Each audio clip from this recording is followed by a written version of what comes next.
बता दें, बांग्लादेश में राजनीतिक हालात बेहद ही खराब है। वहां पर युवा छात्रों का प्रदर्शन उग्र होता जा रहा है।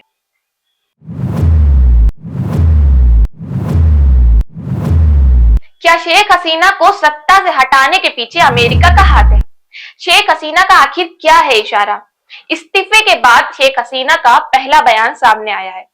बांग्लादेश की पूर्व प्रधानमंत्री शेख हसीना का एक संदेश ईटी को हासिल हुआ है, जिसमें उन्होंने अपनी सरकार गिराने के पीछे अमेरिका की साजिश की बात कही है और उन्होंने दावा किया है कि अगर सेंट मार्टिन द्वीप अमेरिका को दे दिया होता तो वो आज भी बांग्लादेश में पीएम होती और सत्ता में होती।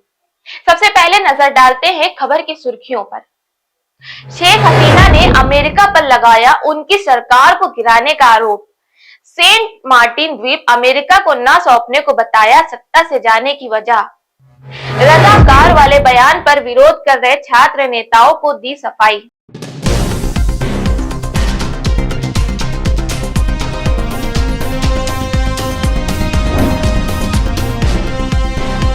द संकेत लाइव में मैं ऋषि खान। बांग्लादेश की पूर्व प्रधानमंत्री शेख हसीना ने देश छोड़ने के बाद पहला बयान दिया है। इसमें हसीना ने इशारा किया है कि उनकी सत्ता से हटने के पीछे अमेरिका का हाथ हो सकता है।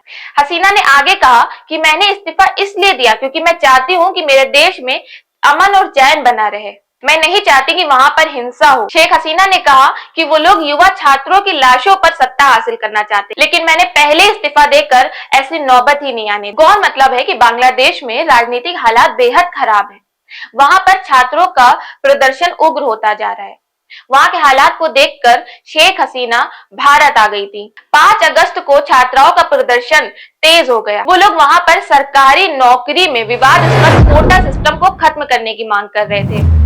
प्रदर्शन को उग्र होता देख उससे डरकर शेख हसीना एयरक्राफ्ट से भारत आ गई थी और अभी भी वो भारत में ही मौजूद है। बांग्लादेश में नोबेल विजेता मोहम्मद यूनुस के नेतृत्व में अंतरिम सरकार चुनी गई है। शेख हसीना ने कहा कि मैंने अगर अमेरिका को बंगाल की खाड़ी का अधिकार दे दिया होता तो मैं अभी भी सत्ता में होती।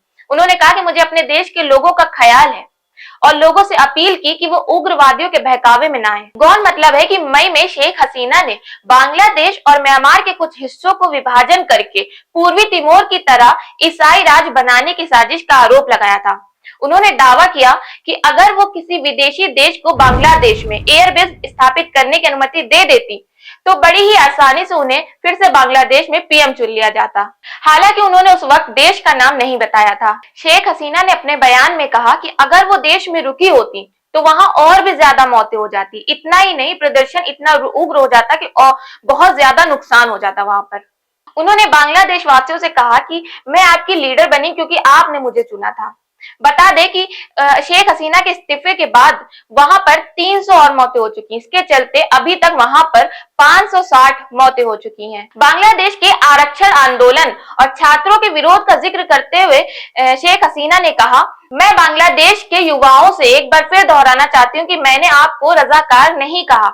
मेरे शब्दों को तोड़ मरोड़ कर पेश किया गया और मैं आपसे पूरा वीडियो देखने का अनुरोध करती हूँ। साजिशकर्ताओं ने आपकी मासूमियत का फायदा उठाया और देश को अस्थिर करने की साजिश में और देश को अस्थिर करने के लिए आपका इस्तेमाल किया। फिलहाल शेख हसीना भारत में ही मौजूद हैं और उन्होंने कहा है कि वो जल्द ही अपने देश लौटी। खबरों से जुड़े रहने के लिए हमारे चैनल को सब्सक्राइब करें, वीडियो को लाइक करें और अपनी राय हमें कमेंट बॉक्स में जरूर बताएं। धन्यवाद।